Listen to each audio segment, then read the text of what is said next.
जनसुराज्य शक्ती पक्षाचे संस्थापक माजी मंत्री व आमदार डॉक्टर विनय कोरे सावकार व हातकणंगले विधानसभा मतदारसंघाचे आमदार दलित मित्र डॉक्टर अशोकराव मानेबापू यांच्या विशेष प्रयत्नातून घुनकी तालुका हातकणंगले येथे राष्ट्रीय ग्रामीण पेयजल जॅकवेल फिल्टर हाऊस, पाण्याची टाकी व वंगराय सिद्ध मंदिराचा विकास करण्यासाठी निधी उपलब्ध करून दिला होता।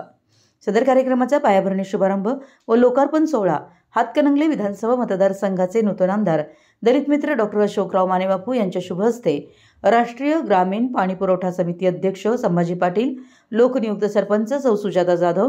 वारणा साखरचे संचालक सुभाष काका जाधव, राष्ट्रीय पेयजल ग्रामीण पाणी पुरवठा समितीचे अध्यक्ष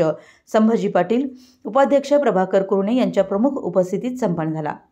यावेळी राष्ट्रीय ग्रामीण पाणी पुरवठा समिती सचिव यशवंत मोहिते, उपसरपंच केशव कुरणे, ग्रामसेवक पाटील साहेब, माजी पोलीस पाटील आनंदराव पाटील, दादा,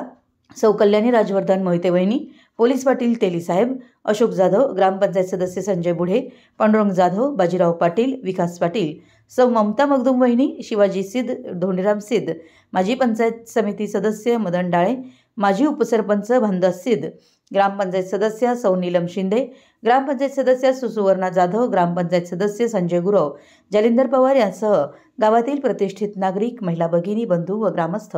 मोठ्या संख्येने उपस्थित होते। मराठी एस न्यूजसाठी घुनकीहून विनोद शिंगे।